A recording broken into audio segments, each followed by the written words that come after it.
Hey Abby, so I'm making you this video to teach you the lesson that Sam learned yesterday in class. We are moving on into chapter 4, which is all about graphing. So we're going to be learning about the different ways and the different formulas that you can use to graph lines. It's great. I love it. I mean, I keep saying that eighth grade math continues to be one of my favorite things, but I think that you guys are going to have a lot of fun, and I have a lot of fun activities planned with graphing. So, the first thing that we're going to learn in this little lesson, you're going to learn all about graphing points from a linear equation. So, I'm going to don't worry about like trying to take notes and definitions and things while I'm doing this video. I'm going to make a Google document for you that has all the definitions that you'll need to write down. Just follow along and try and do the graphing examples as you can. So the first thing that we need to know, this chapter presupposes that you know a few things and that you're on the same page with them about definitions. So the first thing that you need to know is what an ordered pair is. Now, I think you and Sam all know what an ordered pair is, but they say it in a few different ways that they expect that you know. So, ordered pair, right? X comma y, something that you know and have been working with for a while. They call this an ordered pair. They call this a solution. This can also be called an x and y coordinate. I will let you know more synonyms that the book tries to throw at you as it does, but if they ask you to find the solution is the big one that I think you guys might not have learned previously, that this book assumes that you know that this is called a solution. So, just so you know about that. Another thing that I think this book presupposes that you guys know is what a linear equation is. And you guys might not, and that's okay. A linear equation is an equation. Remember, it has an equal sign because it's an equation. It's an equation whose graph is a line. Makes sense. It's called a linear equation, right? Its graph is a line. What a linear equation looks like at base level, what it looks like, something that it could look like, is something like this. Y equals x plus 1. This is a linear equation.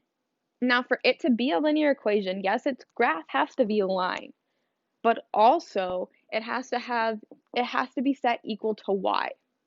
For it to be a linear equation, its equation has to be set equal to y.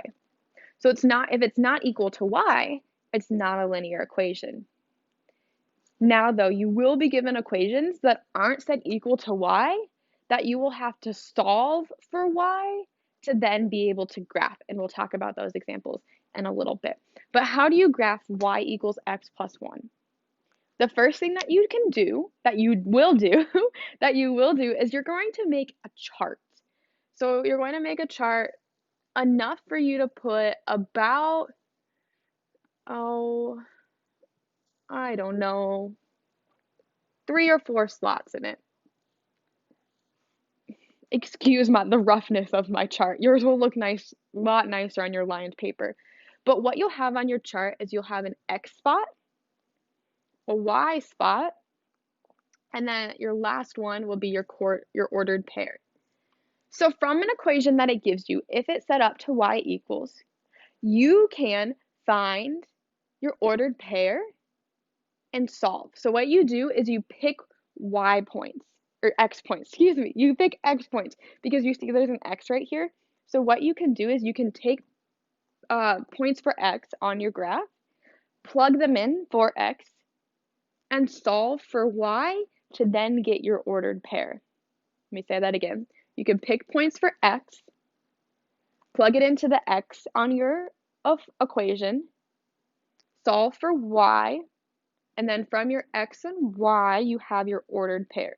So what does this look like? And practical tips. Use small numbers. Use simple numbers that you don't have to, don't put like 12 in for x, right? I would say around the origin, around that 0 point, and go positive or negative a few from the point 0 to solve for y's. You don't need to, at this point, right now, be plugging in 30 for x, or even 12 is too high and not something that you need to do. So I would recommend plugging in 1, 2, and 3. Those are simple, easy, solid numbers that you can plug in. Other ones would be like -1 and -2. Those are like 5 simple ones that you can and should be plugging in. So if I plug in 1 for x, I have 1 plus 1 equals 2.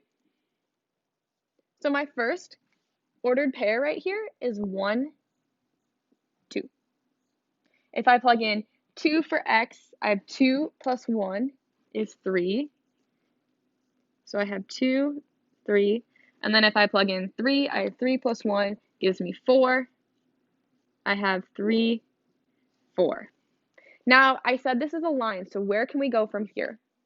So what we can do is we can actually take these points and make a graph. So make my nice little graph here. And remember, on a graph, you have your y-axis and your x-axis is your horizontal axis. So I have the point 1, 2. So I go 1 on the x, 1, 2 on the y, draw my little dot. My next point is 2, 3. So 2x, 3y, draw a dot, 3, 4. 3, 4, dot. Now, I said your graph is a line. What you can do now is you can draw a line connecting your points. Draw a line connecting, a straight-ish line connecting your points. And here we go. This is the graph for the equation y equals x plus 1. Its graph looks like this. Great. Now, there are a few other graphs that you just need to know off the top of your head. There are a few special graphs that you need to know. Sorry, I'm scrolling down here. There are a few special graphs that you need to know, and here they are. I'm going to erase this.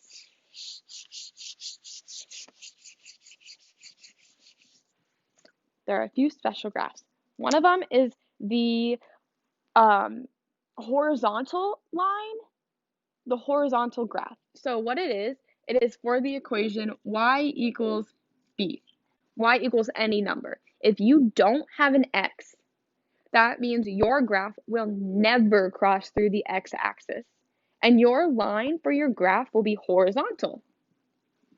So let's say you're given the equation y equals 3, and you're told to graph it. You can't make a chart and plug anything in for x because you don't see an x in your equation. If there's not an x, you cannot add one because it will change the graph and the equation. So how do you graph y equals 3? You go up 3 spaces on the y-axis, draw your dot. Your line is a horizontal line coming out of +3 on the y-axis. This is a horizontal line for a y equals graph that does not have an x. Okay. Another example that you need to know is your x1. If you are given x equals a number, b is representing any number that x could equal, there's no y for you to plug in. So you know that your graph will never cross through the y-axis. Your graph will never cross through the y-axis, ever. So if you're given something like x equals 2, you can't find for y, right? Because you don't have a y in your equation. So what does this graph look like?